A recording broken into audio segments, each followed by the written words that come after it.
We've all felt like an outsider at some point in our lives. You might have moved to a new city and not known anyone, or maybe you read the only one of your friends that does UNT watch a certain show, or maybe you just do UNT fit in with your family. It can feel lonely being different, and you may long to be part of something bigger than yourself. This is exactly what happens in today's story about a young boy named Finn who climbs a mountain and discovers he has magical powers. The mountain is called the Rooted Mountain because its roots run deep into the ground, and it's been around for thousands of years. The locals believe the mountain is sacred and no one dares go near it. But Finn's mother is dying, and he needs the rare mineral found only on the Rooted Mountain to save her. With nothing left to lose, he sets out on a dangerous journey up the mountain, where he meets a cast of colorful characters along the way, and ultimately learns he is destined to become the guardian of the Rooted Mountain and unlock his dormant, magical powers. This is the story of the Rooted Mountain. It was once said that if you climbed the Rooted Mountain, you would never come back down. The villagers knew this because their ancestors had told them stories of people who had tried to climb the mountain and never returned. For many years, the people of the village lived in fear of the mountain, believing it to be haunted by spirits that would lure travelers off the path and cause them to fall to their deaths. No one really knew why these people had vanished, but the most popular theory among the villagers was that they had been taken by the mountain itself, which was rumored to have a giant mouth hidden somewhere on its slopes. Some even claimed they had seen the mountain breathe. If it inhaled, it was said that whatever or whoever was caught inside would be gone forever. One day, a young man named Finn's mother fell ill, and the local healer told him she needed a rare mineral called runite, which could only be found on the slopes of the Rooted Mountain to make the medicine. Desperate to save his mother, Finn decided he had no other choice but to climb the mountain. Even though he knew he might never come back, Finn packed a small bag, grabbed his sword and shield, and headed out towards the Rooted Mountain. When the villagers saw him leaving, they warned him, "Don't go any further. Finn, no one who enters the mountain's domain ever returns. And those who do come back are never quite right in the head." But Finn didn't listen to them. His mother was dying, and he didn't care what dangers lay ahead.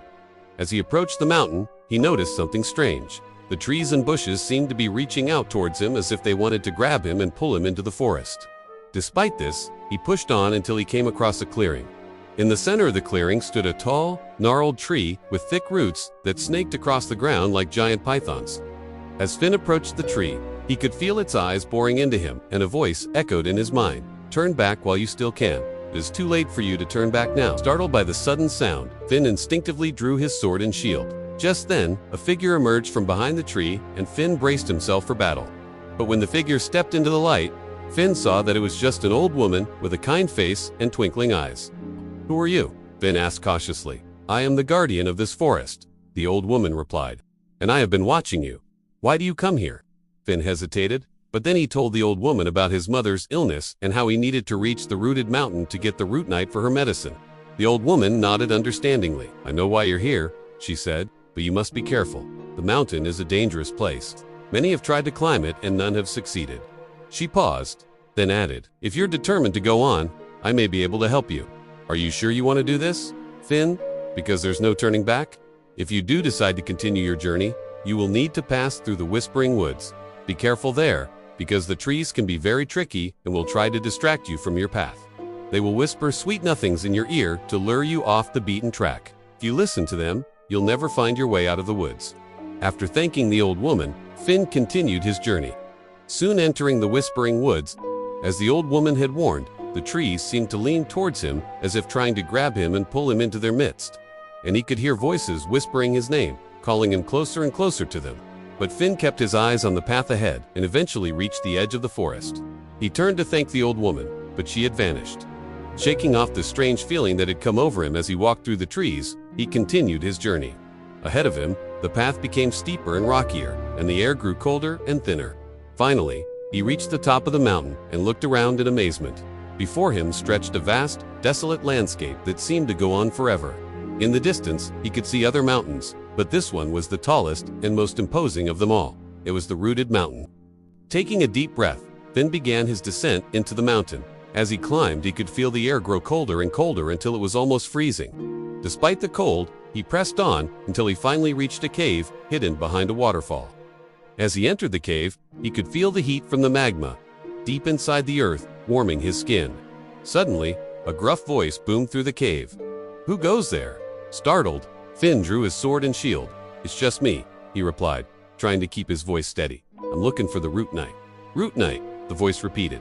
What do you want with that? My mother is sick, and she needs it to make medicine. The voice was silent for a moment. Very well, it said finally. The root knight is yours, but you must earn it. Then the fire in front of him blazed brightly, and a figure emerged from the flames. It was a warrior clad in armor, his face hidden behind a helmet. Defeat me, the warrior said, and the root knight will be yours. Refuse and die. There was no escape. So Finn prepared to fight. He and the warrior battled fiercely, each blow echoing through the cavern. Just when Finn thought he might be defeated, he remembered the love for his mother, and the determination to save her surged through him. With renewed strength, he fought back, pushing the warrior to the edge of the platform. Give me the root knight, Finn demanded, and I will spare your life. Never, the warrior snarled, leaping onto Finn and knocking him off balance. With a swift kick, Finn sent the warrior tumbling backwards. The warrior lost his footing and fell into the magma below. As the warrior burned to death in the lava, Finn felt a pang of sympathy for him. But he knew that he had no choice but to defeat the warrior if he wanted to save his mother. With the warrior defeated, the platform beneath Finn's feet began to glow red hot, and he quickly jumped away before it was too late. Suddenly, a new voice echoed through the cavern. So you have defeated my brother? The voice said. Then perhaps you are worthy of the root knight. From the shadows emerged a tall, regal-looking woman, her eyes blazing with power. Who are you? Finn asked. I am the guardian of this mountain, the woman replied, and I have watched you closely. You are brave and determined, but you are also kind and compassionate. I believe you are destined to become the new guardian of the mountain. Before Finn could reply, the woman waved her hand and a surge of energy flowed through him. He could feel his body changing, becoming stronger and more powerful. When the surge subsided, Finn looked down at his hands in amazement. He could feel the power thrumming beneath his skin, waiting to be unleashed. What have you done to me? He asked. The woman smiled. I have unlocked the magic within you, Finn. Now you are the new guardian of the rooted mountain.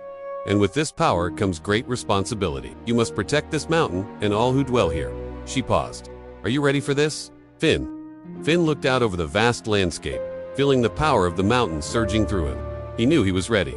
And so Finn became the guardian of the rooted mountain and used his newfound powers to protect those around him. He defeated evil creatures that tried to harm the villagers and used his magic to heal the sick and wounded. The people of the village were overjoyed to have someone so powerful watching over them, and Finn felt a sense of purpose he had never known before.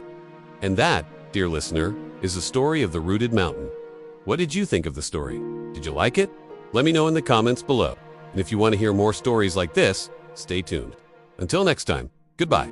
Imagine a mountain tall, unshaken, rooted deep into the earth. No storm bends it, no flood moves it, and no fire consumes its foundation. This mountain symbolizes the strength, balance, and spiritual power a man gains through semen retention. Just as the mountain stands firm through centuries, semen retention teaches men to cultivate unshakable discipline, resilience, and inner strength. In this video, we will explore why semen retention is like becoming a rooted mountain, how ancient wisdom connects this practice with personal mastery, and we'll also share a powerful story of transformation that illustrates its impact.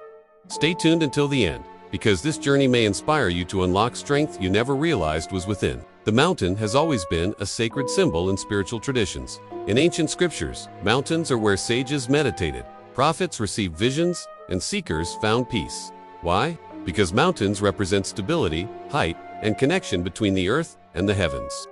When a man practices semen retention, he is planting himself like a mountain deeply rooted in discipline, yet reaching high toward purpose and vision. His energy no longer scatters in fleeting pleasures. Instead, it rises like the mountain peak toward wisdom, creativity, and focus. The mountain also represents patience. Erosion may chip its surface, storms may lash against it, yet its core remains unmoved. Likewise, semen retention helps a man stay grounded when life throws challenges, temptations, or emotional storms. He becomes unshaken, calm, and strong, channeling his energy into growth. The young seeker and the mountain sage long ago. In a quiet valley beneath a towering mountain lived a young man named Arjun. He was strong and ambitious but restless. He wasted his nights in indulgence and his days in regret. His mind was clouded, his focus scattered, and his strength fading. One day, after losing yet another opportunity in life due to his lack of discipline, he wandered into the forest at the mountain's base. There he met an old sage sitting cross-legged under a great tree. The sage radiated calmness, as if nothing in the world could disturb him. Why do I feel so weak, so lost? Arjun asked. I have energy, yet it slips away from me. The sage smiled gently. Because you spend your treasure like a child scattering gold dust into the wind. Your seed, your essence, is not just physical, it is your life force. You waste it, and so you are drained. But if you guard it, if you retain it, you will grow like this, mountain-rooted, immovable, powerful. The sage pointed to the mountain peak. That mountain has stood for thousands of years, unshaken by storms. To become like the mountain, you must practice self-control. Retain your essence, let it rise through your being, and it will sharpen your mind, strengthen your will, and awaken your spirit. Arjun was skeptical but intrigued. He stayed with the sage, practicing semen retention, meditation, and breath. Days turned into months. At first, he struggled. Temptations haunted him, his mind rebelled, and old habits pulled at him. But slowly, he began to notice change. His body grew stronger, his thoughts clearer, and his focus sharper. One morning, while meditating on the mountain slope, he felt a surge of energy rise within him, filling him with calm strength. He opened his eyes and saw the valley stretched wide beneath him. In that moment, he realized he was no longer the weak man who once wandered in despair. He had become like the mountain-rooted, resilient, and unshaken. The story of Arjun teaches us that semen retention is not just about physical health, it's about spiritual growth and inner transformation. By conserving life force, we redirect it inward, fueling focus, willpower, and clarity. Like Arjun, many men today struggle with distraction, weakness, and lack of direction. The constant pursuit of pleasure drains their energy, leaving them unfocused and restless. But through semen retention, one can reverse this cycle. The practice builds inner stability, like the roots of the mountain. It strengthens the body, sharpens the mind, and connects the spirit to higher purpose. And just as the mountain stands tall above the valley, a man practicing retention rises above temptations and distractions, walking with dignity and power. Before we end, make sure to hit that like button, subscribe to the channel, and don't forget to drop your location in the comment side. Love to know where you're watching from. And if you ever have any questions, join our Telegram channel, where we interact directly and help each other grow. The link is in the description.